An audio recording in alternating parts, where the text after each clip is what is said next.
Hello, everyone, and thank you for joining me online today. My name is Georgia, and I'm really excited to be presenting on the importance of an implementation of an engagement and retention process within your business, as I believe that this topic is extremely relevant for all finance professionals at present, especially given the extremely hot property market and extremely low interest rates on offer that are likely to spur our past clients into action.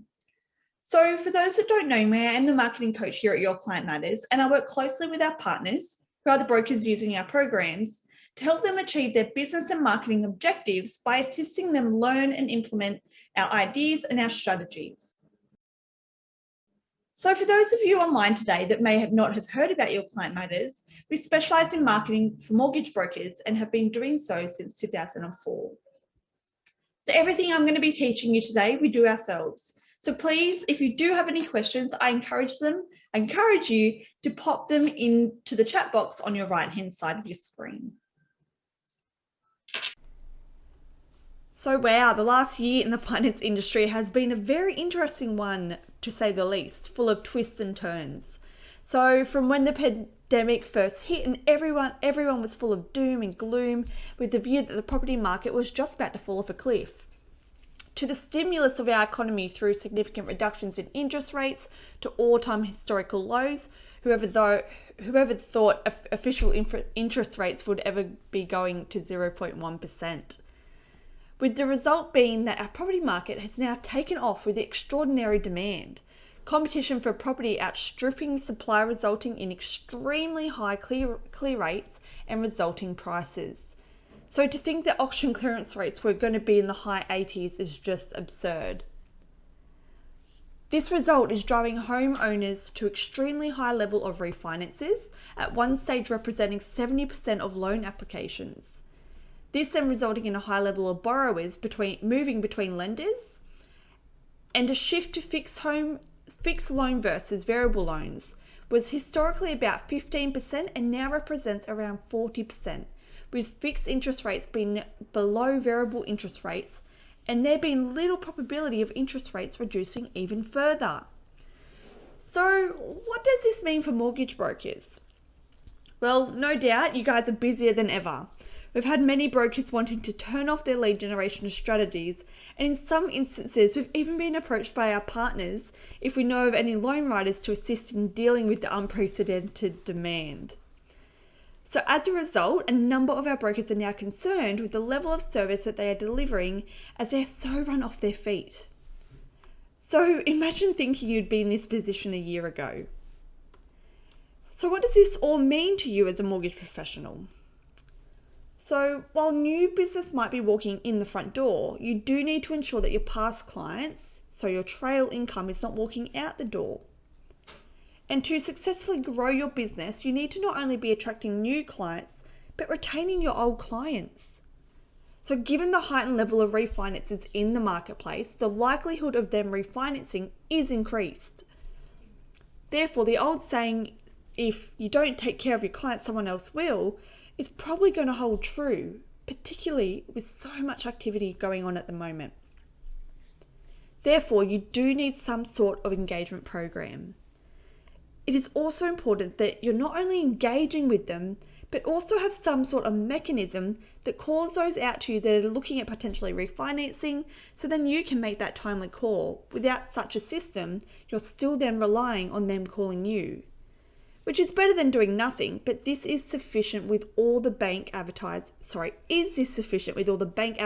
and promotion going on? It's a competitive world at present, and we will talk about this later on in the webinar. So creating efficiency and qualifying those within your database is going to be important. And of course, we'll talk about this later on in more detail in the session. So given the state of the market, you will need to also be looking at creating other efficiencies in your business to create additional time to deliver your services. And of course, stay ahead of the demand for your services. Now in this webinar, we would normally go through all the different engagement channels from direct mail to digital. What are their respective advantages and disadvantages over one another? What are the important considerations when using each of the engagement channels? And of course, when to use each other. However, given the state of the market, we are going to just focus on these two areas. Effective engagement to trigger your client database that results in them calling themselves out to you, and then how to truly qualify those clients within your database that have been engaged rather than relying on them calling you or filling in a form to then be called. So if you get these two things correct, you will then be in a position to know who to call, what to talk to them about, and of course, when to call them. So let's take the guesswork out. So today's agenda. Today's webinar, I will be covering how to streamline your engagement and qualification process. What is effective engagement? And there definitely is a difference between just sending out client correspondence and then actually engaging with them. How to qualify your clients through your engagement process without having to call all of them individually. Our top tips for engagement and qualification. And then, of course, the role of engagement and qualification has to play in the overall prospect and client sales process. Now, I also should mention that I do have Christy, our BDM online, and she will be monitoring the chat room. So please, we do encourage you to ask any questions that you have along the way. I will also mention that our fact sheet on the complete sales process for business growth will also be available to those who stay online with me until today's webinar, and request it via the survey that we'll send out at the end of the session. So let's get started on today's topic on optimizing your client engagement and qualification. So how the industry and the world has moved on. Gone are the days where we would either work our way down a list calling each of our clients to find out how they were going and if they were in need of any of our services, only to reach the end of the list and then go back to the top, or worse, still we would rely on them calling us when they needed us. And this may all sound familiar to you, as it really is not that long ago. Now, fortunately, advances in knowledge and technology have allowed us to move in and be a lot more effective. We are now able to touch our past clients through mass communication while including an element of personalization. So what is required? We always like to think that there are three key elements, being products, strategies, and systems. Now, your products, these will include the various channels of communication that include such things as an email campaign. So regardless of the channel, the most important part of the product is the content and the structure of the communication piece. So as highlighted, we will be focusing on the nature of the content within this webinar rather than the channel of communication. So many of the principles that we'll be talking about will apply across each of the channels. The second one, strategies. So in the case of a retention program, this includes the nature of content to be distributed, how often you should be in contact with your clients, and are there benefits in segmenting your database amongst others. The third one, systems. So being the technology that allows you to distribute the campaigns through monitoring the campaign's performance, to tracking those clients that have been engaged and have qualified themselves to be in a position to then determine if we as a finance professional should be calling them. So without these key elements, then the effectiveness of your retention program will be reduced. Now, communication versus engagement with our clients. There is a difference between just sending communication to your past clients and then engaging with them. So while sending correspondence to your past clients may have some effectiveness towards retention, as they are constantly reminded of your company details and you are able to reinforce your expertise. However, the next level of this communication is being that they actually engage with your communication. So there is a difference between just reading the communication and then, of course, interacting with the communication. So it is this interaction that actually assists us in determining if they are qualifying themselves. So you're probably asking what interacting with our communication actually means.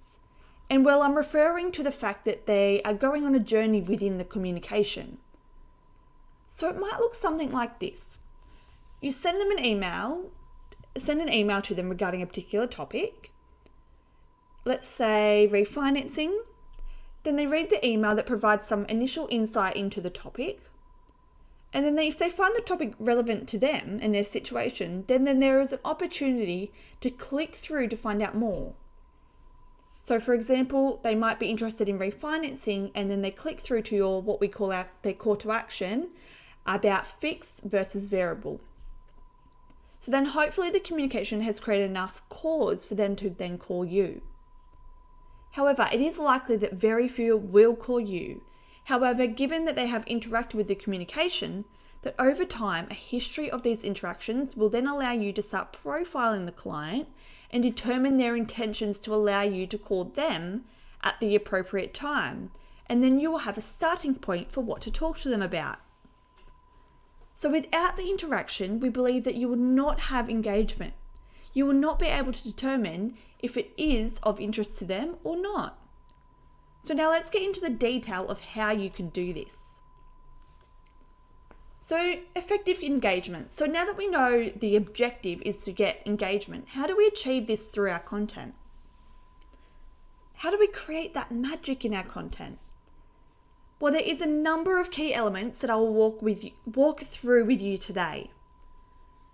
So there's event triggers, educational and informative, relevance, structure, language, length, and of course, frequency. So let's start with trigger events. At YCM, we work on the principle that no one wakes up one day thinking that they absolutely need to call their broker. More often than not, events happen in either our personal lives or in the environment we live in that come into our field of view. And then we consider and think about them and determine if they have any relevance to our lives. So if they have relevance, we will initially start to look for information to help share our views and then information as to how we might take action. Now this may take a matter of days, but it also could take weeks and potentially months.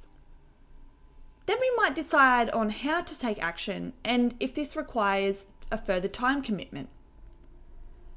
So what are these trigger events? Well, there's getting engaged or married, having children, perhaps children no longer wearing nappies, kids are starting school, starting a new job, the car lease comes to an end, significant interest rate movements or movements in property prices, and there are many more. So each of these events create a change in their lives that require them to reconsider their opportunities. So let's take one of these as an example. Your client's car lease comes to an end. Therefore, opportunities are presented.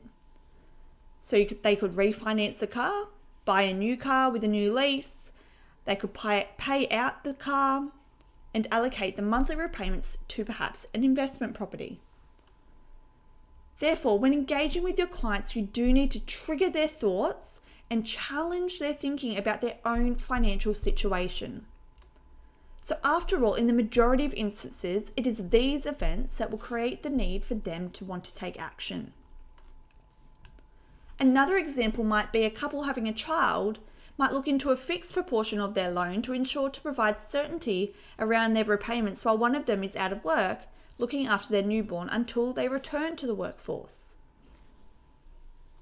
Now the second component, educational and informative. Now sure, we've identified an event that is relevant to a client. However, the content also needs to be educational. So the client will continue to engage with the content if they are learning things. If they already know what they are reading, then they might lose interest. So this will reinforce your expertise and of course your professionalism. An increase in knowledge and awareness can also create action. Now the relevance. In the majority of instances, the topics and information needs to be relevant to not only the client, but also to your business. There is no use communicating with your clients about matters that you are unable to assist your clients with.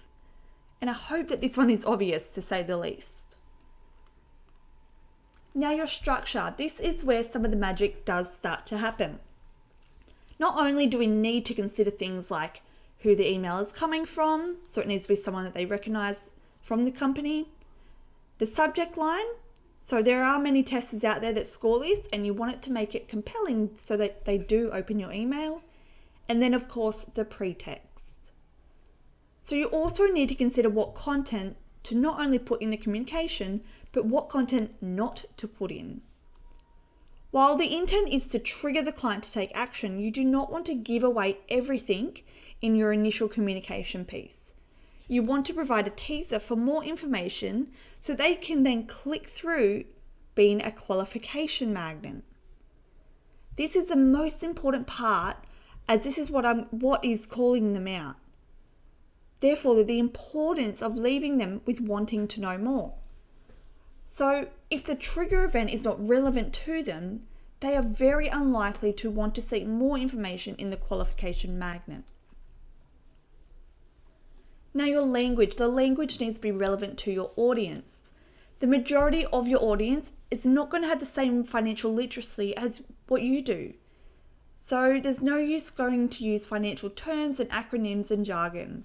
You need to keep the language at their level with their terminology so that they understand and then of course can resonate with that. The length. So many would argue shorter is better. And while there is an argument for concise, this does not necessarily mean short.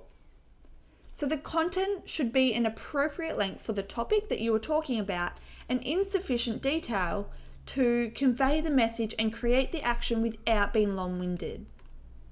So by way of examples, one of our most successful campaigns related to the impact of the pandemic on the finance market.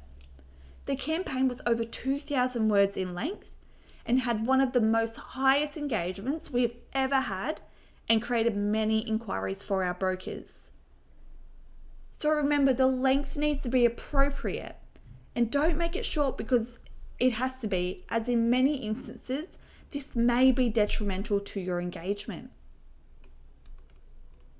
And frequency. Now we are all aware over communication can become quite annoying.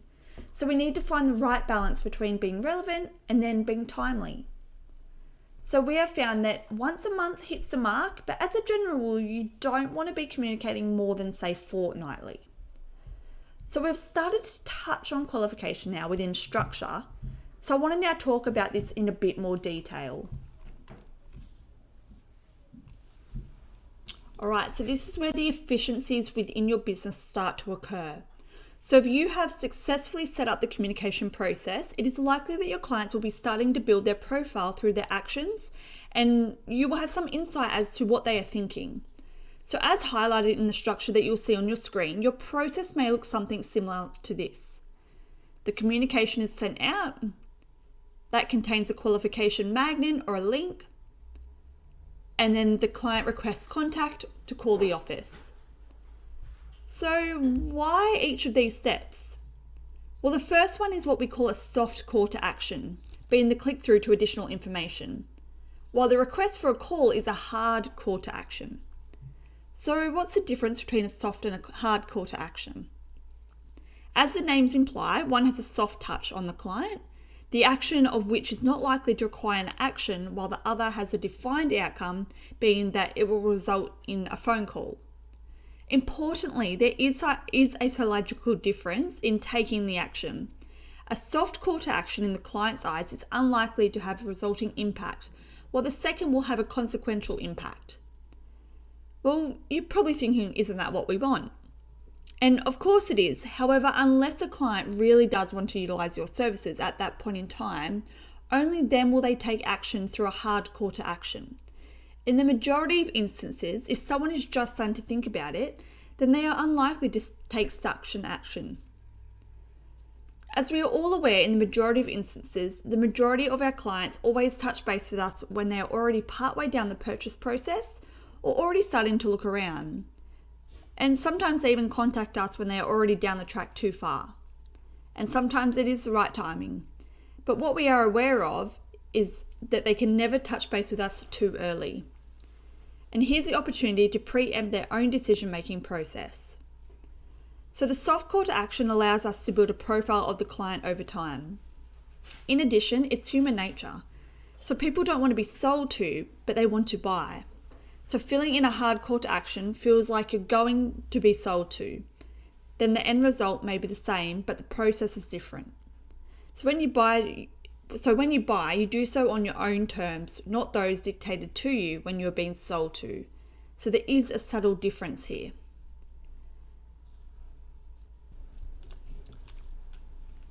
So how and what are your clients looking for? They're looking for clear links. So not only do you need to trigger them, you need to make it obvious that there is additional information available. Clear buttons or click-throughs allow this to be easily identified. Tracking. You already have your client's details, so there should be no reason to require their details again. If they have to put in their details, it will be a disincentive as they know that you are tracking and capturing that information. So what makes a good qualification magnet? A qualification magnet is a marketing term for a free item or a service that is given away for the purpose of qualifying a client. So these may include a fact sheet, downloadable booklets, white papers, or even checklists. So relating this to your target audience, these downloads may include a first home buyer checklist, so how to tidy up their spending footprint, or the pros and cons of pre-approvals. Examples of a bad engagement include what we call hard call to actions. So for example, an email saying, hey, I'm just checking in with you that you might need some help, maybe a loan or our services. Or even a link that says, hey, do you need a loan? Click through to get in touch. So knowing when a prospect is ready to utilize your services can be difficult. And we do see a lot of industry campaigns, some with great information, but their call to action is contact the office if you need finance.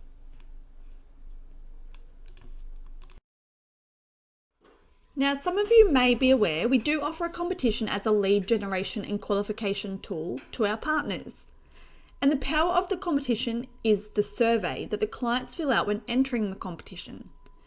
The survey then allows the client to answer 4 short questions, which then helps you to be able to identify how you may be able to assist the client in a non-confrontable manner. However, remember that people are unlikely to give away their information for free. They expect something in return, in this case being an entry into your competition. So we've found our competition to be an extremely effective tool to encourage clients to complete a survey. We subtly include the competition in all communications to raise awareness of the competition and also invite clients to let their friends and family know as well so they can enter too. So providing the survey questions are qualifying the clients in a non-confrontable manner, it delivers by far the best qualification.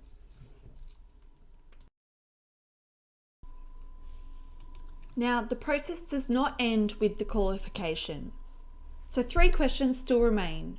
Who do I call? When do I call? And what on earth do I speak to them about?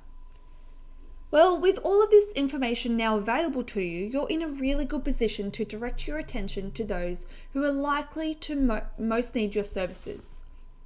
Now it's time to make the call. So when making the call, you are confident that the client has an interest in what you're calling them about. So again, you need to be subtle in your approach to continue the buying experience rather than the sale experience. So your call to the prospect can focus on the information that you have provided to them in the qualification magnet. So ask some questions such as, did it assist them with their individual circumstance? What prompted them to download that information? Where are they within the process? And what are they looking at doing next? So asking these questions will then open up a different conversation. Instead of saying, hey Georgia, do you need a loan? This will create the opportunity for you to then explore their individual circumstances and help you determine if they immediately require your services or not. Now, of course, it is hoped that the result of the call is an organised meeting that will then lead them to utilising your services. Because after all, you have been engaging with them and they will by now have demonstrated your professionalism and knowledge, and all that is left to deliver is your service. So our top tips. Utilise more than one channel to increase your effectiveness. So understand your audience and choose the right channels that they are utilising.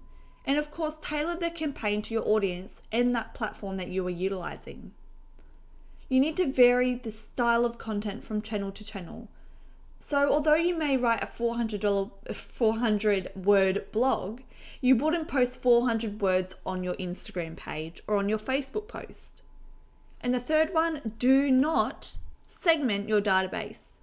So I could talk about this for hours and hours. And of course, if you do want to know further reasons as to why we don't suggest this, please contact the office and I'll be more than happy to have a chat with you. But our saying at YCM says it is everyone knows someone in a 12-month period who needs finance.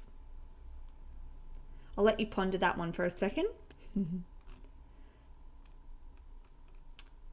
So, is an efficient engagement and qualification process the be-all to end-all? Oh, probably unlikely. And while the market is super hot at present, unfortunately there will come a day when we'll be back searching for new leads as new business is not walking in the door. Now, historically, we've seen brokers leave it until it's too late to turn back on their lead generation strategies, and the result of which is the creation of the sales roller coaster. So where you reach the peak in business activity and then it starts to fall away, and when it starts to fall away, it really starts in a downward motion. Now the trick is to ensure that you turn it back on as to hit the peak and not leave it too late. So this is when you'll need to have the complete sales funnel. Here is a graphic representation that we utilize for the creation of a complete sales process. Importantly, regardless of where we are in the market cycle, engagement and qualification are timeless. While we see retention as being so critical to your business to protect your trail income, therefore reducing the need to replace old business with new business in order to maintain your current earnings. Now, having regard to our presentation today, a highly successful retention strategy is going to include compelling and engaging content that triggers your clients into action, the delivery of this content across at least 2 communication channels. The third one, the delivery of this content on a regular and timely manner, soft qualifying tools to build a profile of your clients to determine when and what to call them about, a system to capture and track the client history to allow you to prioritize your calls, and of course, the allocation of the resources to deliver your retention program. Now, I get this is all a bit overwhelming, so if you are still unsure as to how to establish each of these, where to start, or how to formulate a deliberate retention strategy, then I invite you to book in for a call with one of our marketing experts who are likely to be able to assist you with more information as to what is involved in setting up an effective retention strategy. So then if we're not able to assist you, we will let you know at the 15-minute mark, as we do appreciate that your time is extremely poor at present. And if we can assist you, there will be an opportunity to continue the consultation.